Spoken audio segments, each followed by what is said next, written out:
feel free to spread out a little bit more. You don't have to be bunched up if you don't want. Plenty of room. We are here this morning with some of our leading clergy to announce that on this Saturday, we have called for a national Justice for Trayvon Day.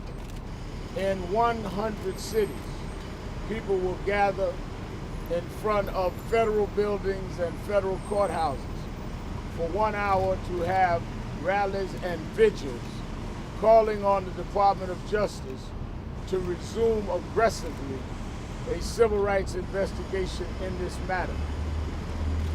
Let us be clear that over a year ago, when Attorney Benjamin Crump and the family first called us at National Action Network, and I went to Florida, we met with the U.S. Attorney in Florida at that time and made the request for a federal civil rights investigation. As the special prosecutor was selected by the governor, they suspended their activities pending the state trial.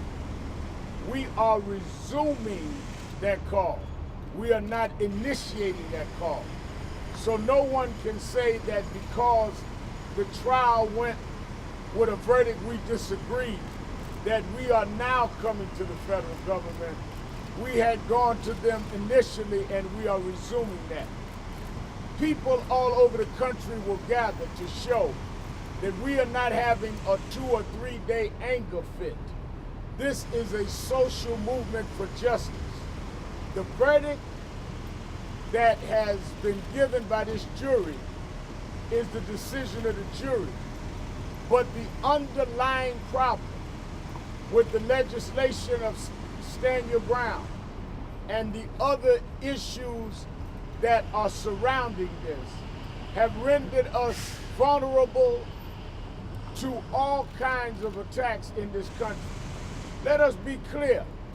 It is now because of these laws and upheld by a jury in this trial where anyone walking, committing no crime, can be followed or approached by another civilian, and they can use deadly force and say it was self-defense.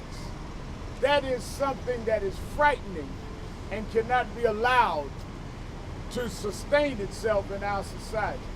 So just as 50 years ago, clergymen had to come forward and take leadership to lead the civil rights movement in the 60s, the clergy will come forward to deal with this new threat to civil and human rights in the 21st century.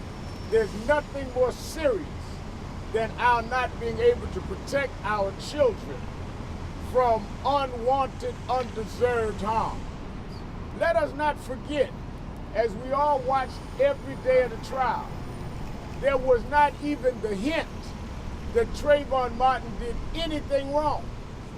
And even after the verdict, there was not even the decency to acknowledge that this man, Mr. Zimmerman, was wrong in assuming that Trayvon Martin was doing anything but abiding by the law and minding his own business.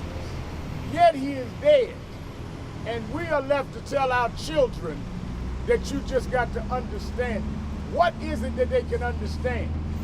That is why we've called on the Department of Justice, because Trayvon Martin had the civil right to go home, and that was interfered with and violated.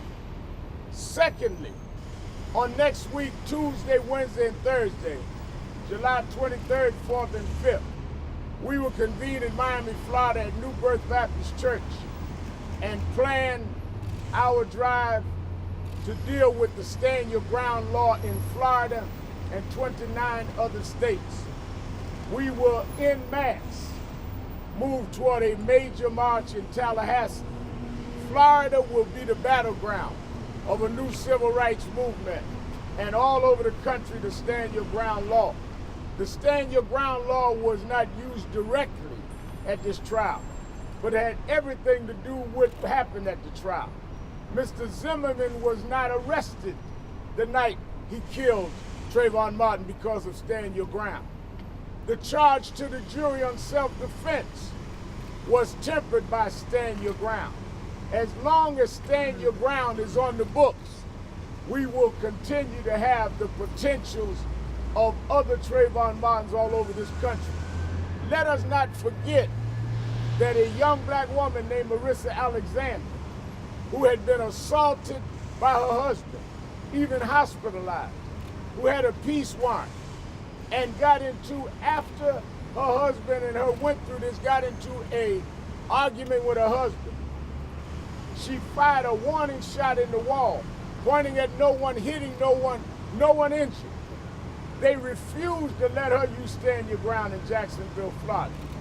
And she's doing 20 years in jail.